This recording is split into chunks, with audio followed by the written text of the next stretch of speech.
Welcome to episode 6 of Created by Design. Today I'm going to talk about hats. Lots of hats, different kinds of hats. A few years ago when we were traveling to Peru and actually did a couple of around the world trips, I got fascinated with the different hats by different people groups. And so I started picking some up until my suitcase got full, and I couldn't put any more in my suitcase. But I was intrigued with the hats in Peru especially. And on the wall here behind me, and I'll move the camera just a bit, you can see these are some children. These were painted by a street artist in Arequipa. And the different hats represent different people groups. And we loved seeing that in Peru. If you knew the people group, you could identify the people by their hat. And I just thought that was so unique. Other countries are the same way. And so I started taking a real interest in these hats. In Peru especially, we were intrigued, and when we were up in the Coca Valley, we saw this hat being worn on the streets a lot. And as I looked closer, I was absolutely amazed. And I'll hold it up really close to the camera because you can see all the different stitches. And the amazing thing about this hat, and the ladies wore this hat, by the way, we watched them make these hats, and they just had a blank hat form that was already sewn together, and they were sitting in little open almost looked like little stalls with hardly, some of them didn't have electricity. Some had like one single bulb hanging down. The front was all open to the outside, and maybe this was a 10 by 10 space. And they had old-fashioned Singer sewing machines. Some of them were treadle, not even electric. We watched a hat just like this one being made. These are the colors of Peru. So you see these colors used a lot. And honestly, I know this is hard to believe, but they had no pattern. They had made them so many times.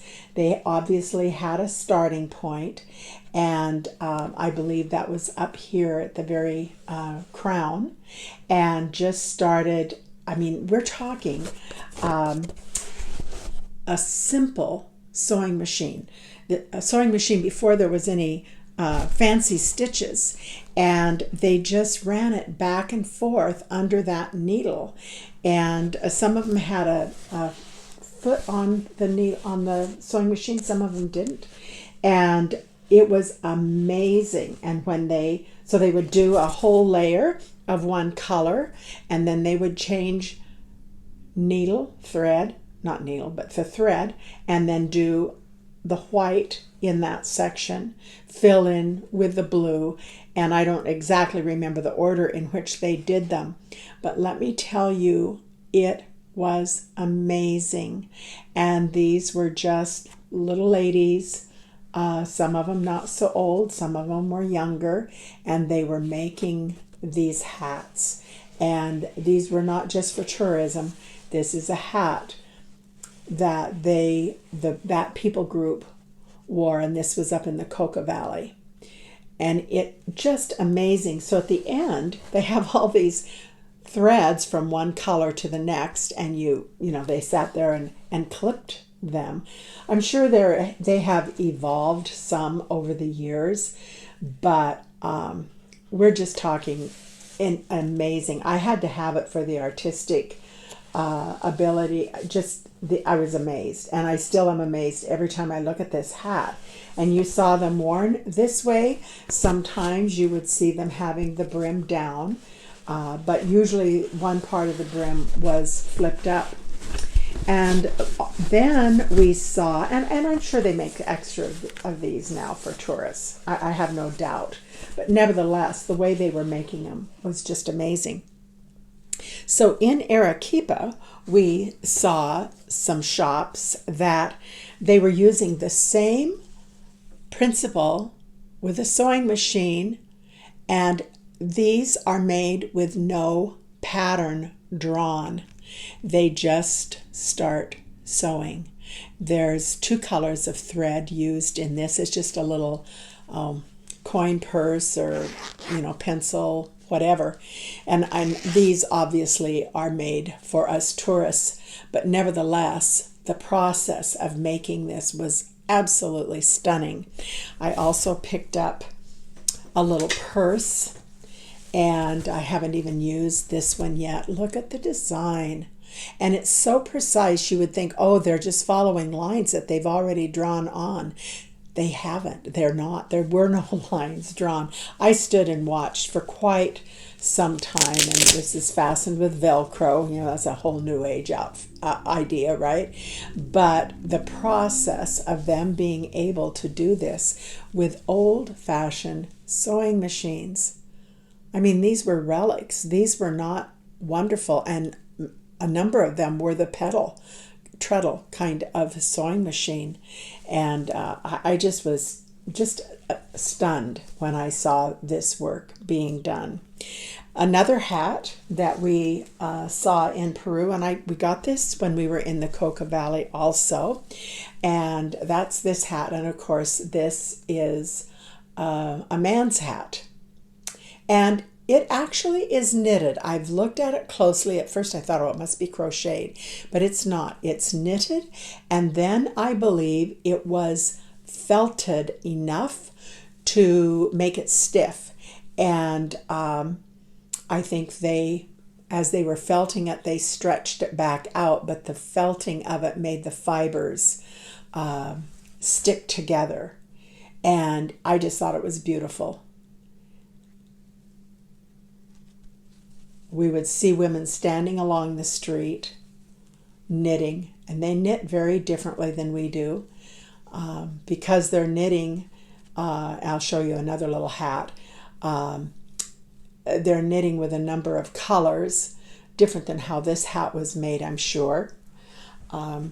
They just have some of the yarn, not a big ball, rolled up, and it's hanging off of their work, and so they maybe have 5 or 6 of those little balls hanging off of their yarn. Now here is a hat that is really awesome. I just had to have it.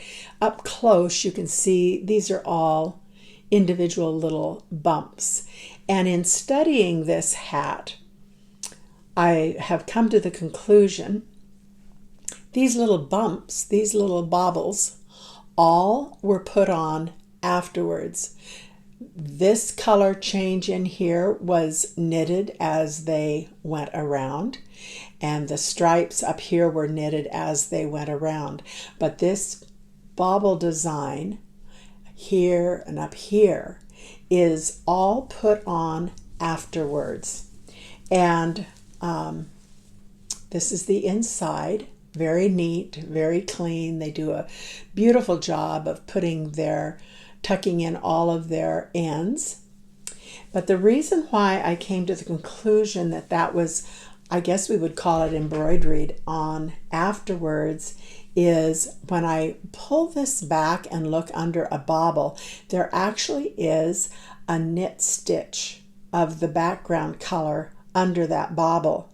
And that would not happen if they didn't go back and add all of these afterwards. There would be no stitch actually under that. So they've done several processes here. They've knitted with several colors for their background, but the bobble work is all put on afterwards. The other unique thing I thought is, this is one of their tassels, and it's not like what we would put on when we do a pom-pom. This is made as a tassel, so the yarn is wrapped around here and pulled tight, and it makes this little bobble. Well, that's also what they've done up here. Very different from how we would make a pom-pom for the top of a hat. And they use a lot of this kind of little bauble on their hats, but they're made differently than how we would make them. So I thought this was so unique. I had to have it and study it. We watched the ladies make these hats, and there was a number of other designs, but this is so unique, and it's out of very fine gauge yarn. I'm sure this is a size 1 needle, maybe a size 2 that it was made on, but it's very fine, lightweight, not super heavy at all. So that was one of my other hats from Peru that I snagged and stuffed in my suitcase. Then we went to China. This would have been 2005, 2006 that we made a couple of those trips to actually around the world a couple of times. And in China, we went to a town out of Yunnan province, and Yunnan is where Kunming is. They don't consider it a large city. I don't know how many million it is, but quite a few. And it's a beautiful city as far as their parks and that area go. I can say some of the areas are not so beautiful, but we loved going there. We are still in touch with some of the people that we met in China, people that were working in the underground church and doing other things in China. And they took us to a town, a Dali, which is a day's drive, about, I don't know exactly how many hours out of Kunming. I'll post some pictures at the end of this of Dali. But I went by this little shop. To me, it looked like a little antique shop. I don't know if it was just a little shop, and it had all kinds of things in it. And of course, we had one of the missionaries there. They didn't call themselves a missionary, but a couple that was she's from the United States and he's from Canada. And we stayed with them, traveled around with them. And they told me about this hat, what they knew and the information they could get out of it. It is a vintage Chinese child's hat. And I've gone on the internet trying to find something just like it. There's many Chinese children's hats. Apparently it's quite customary to have these elaborate hats. All this is embroidery work.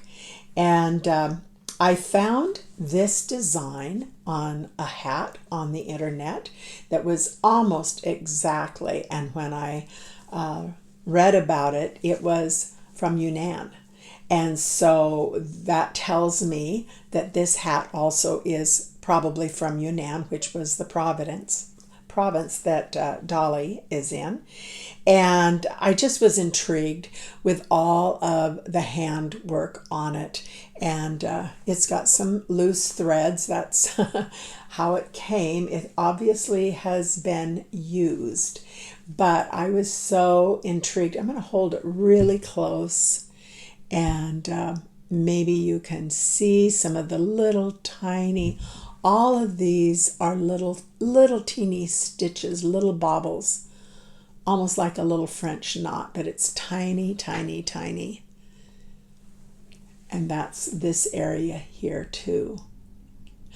I was really hoping to find one this shape on the internet.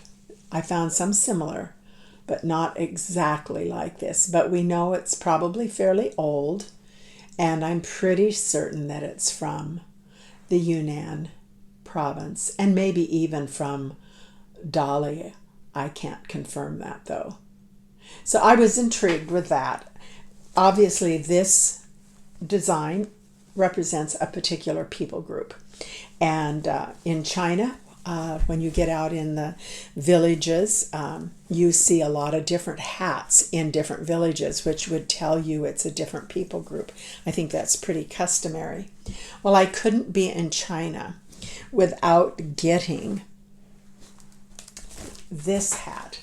And I actually got it in my suitcase, and it came home with one little teeny break. I've not tried to fix that.